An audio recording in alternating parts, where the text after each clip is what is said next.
조현병의 경우에 굉장히 중요한 치료 목표 중에 하나가 재발을 예방하는 것인데, 왜냐하면 한 번만 재발을 해도 전혀 약에 대한 치료 반응이 없는 난치성 상태의 조현병으로 진행될 위험성이 있기 때문에 재발을 예방하는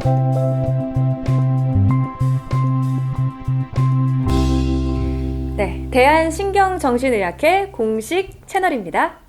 저희가 지금 조현병에 대해서 좀 집중적으로 알아보는 시간 갖고 있는데요. 이 두 번째 시간은 그럼 조현병이 왜 걸리는지 원인에 대해서 좀 먼저 집중적으로 살펴보도록 하겠습니다. 조현병 대체 왜 발병하는 걸까요? 그러니까 조현병을 가진 환자분들의 부모님들이 많이 걱정을 하시거든요. 도대체 내가 뭘 잘못해서 이렇게 병이 생겼나 그런 걱정을 하시는데, 사실은 이제 조현병은 되게 생물학적인 병입니다. 뭐 부모님이 뭘 잘못해서 생겼다기보다는 원래 이렇게 조현병이 생길 것 같은 사람들은 좀 정해져 있는 거죠. 태어났을 때부터. 그래서 유전적인 영향도 있고요. 또 뇌의 구조적, 기능적 이상도 있고, 또 뇌 안에 있는 어떤 신경전달 물질의 이상도 있고, 그런 게 있는 분들이 청소년기, 청년기가 되면서 병이 생기는 게 보통 조현병입니다. 그러면은 생물학적인 부분이 많다고 하셨는데 방금 말씀하신 것처럼 환경적인 요인은 작용을 하지는 않는 건가요, 확실히?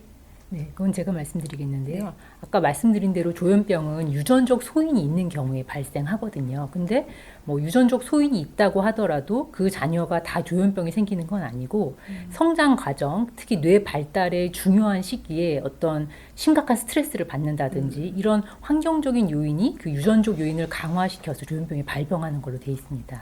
보통 어떠한 스트레스 정도가 있으면 발병할까요? 예를 들면 이미 태아기 때 뭐 엄마가 극심한 스트레스를 앓았다든지 펄페스 감염이 있었다든지 이런 경우에도 태아기 뇌 발달에 영향이 있어서 그게 조현병의 어떤 발생 인자로 작용을 하기도 하고요. 그리고 이제 태아기가 아니고 이제 청소년기라든지 이럴 때 극심한 왕따를 겪었다든지 하는 그런 스트레스도 조현병 발병의 위험 인자로 알려져 있습니다.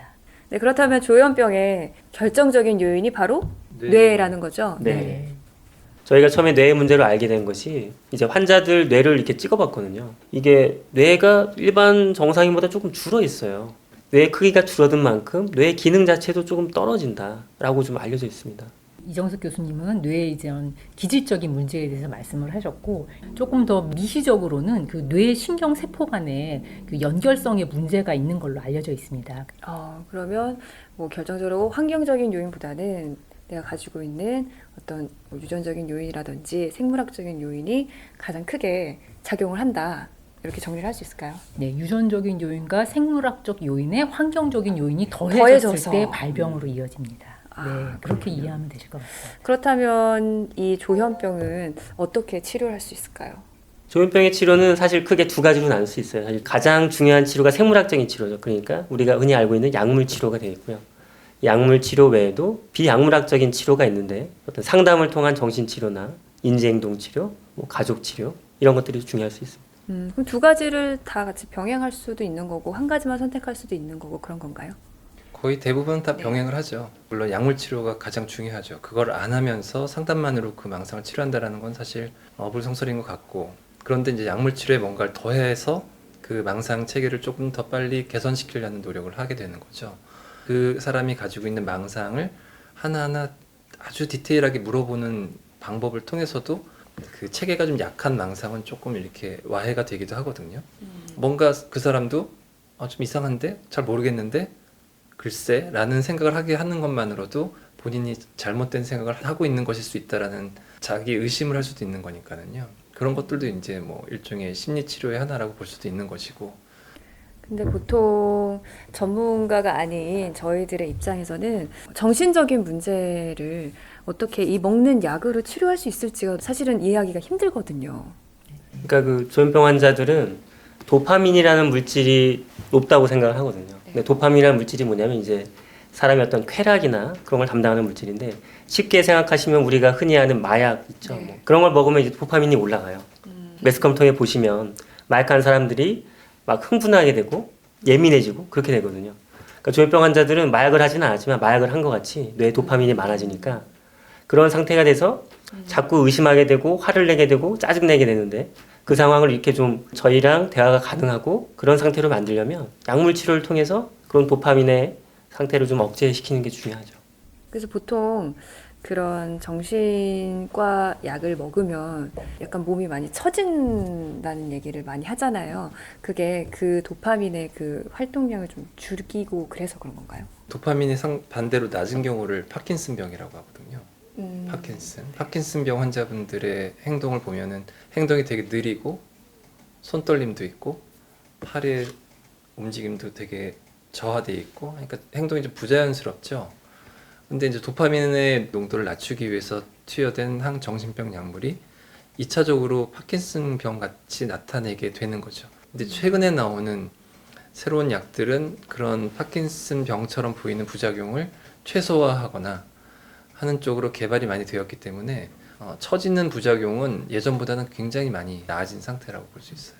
부작용 말씀을 하셨는데, 그러니까 조현병 약물 치료에 크게 두 가지 목표가 있거든요. 하나는 지금 있는 그 양성 증상을 없애는 게 한 가지 중요한 목표고, 두 번째는 재발을 예방하는 목표가 있습니다. 그래서 약물 치료를 꾸준히 하면 증상도 좋아지지만 그 좋아진 증상이 재발하는 것을 막아주는 효과가 있습니다. 그래서 환자들은 그렇지만 이제 가시적으로는 이게 재발 예방 효과가 있는 거를 체감은 못하고 약을 드시면서 느끼는 부작용은 체감을 많이 하니까 부작용에 대한 불만을 많이 토로하시는데요. 사실 환자가 약을 먹음으로써 얻는 이득과 그 부작용이라는 불만족을 이렇게 저울질해 보면 환자가 얻는 이득이 훨씬 크다고 볼 수 있습니다. 그래서 약물 치료를 지속적으로 받는 것이 조현병 재발 예방과 치료에 굉장히 중요하다고 생각합니다. 그러면 치료에서 가장 중요한 건 지속적으로 치료에 집중하는 것. 그게 가장 중요하겠네요. 그러면 이 병이 완치가 되는 병인가요?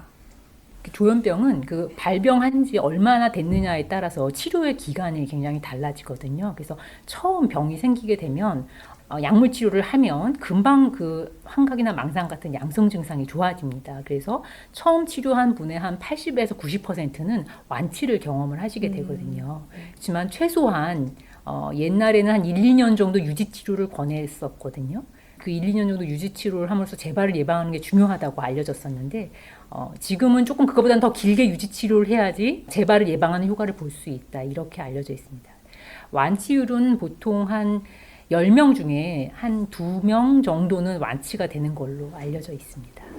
당뇨 진단을 받고 약을 끊을 정도로 완치가 되는 사람이 몇 명이냐라는 질문이랑 비슷한 것 같아요. 그냥 약도 다 끊을 정도로 진짜 진정한 완치가 되는 확률은 아주 높지는 않거든요.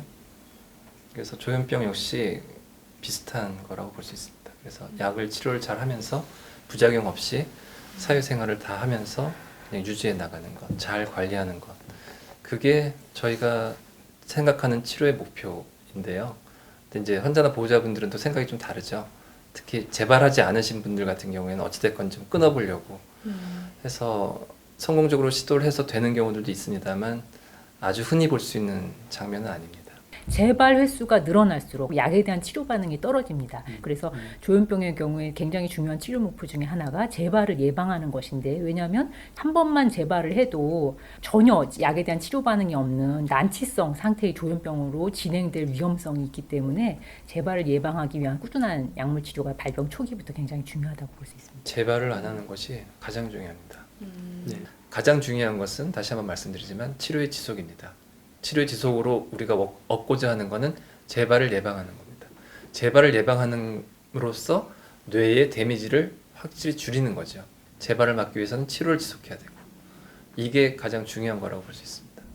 네. 조현병 치료의 가장 중요한 것은 지속성, 그리고 그 목적은 재발 방지다 라고 정리할 수 있겠네요. 네.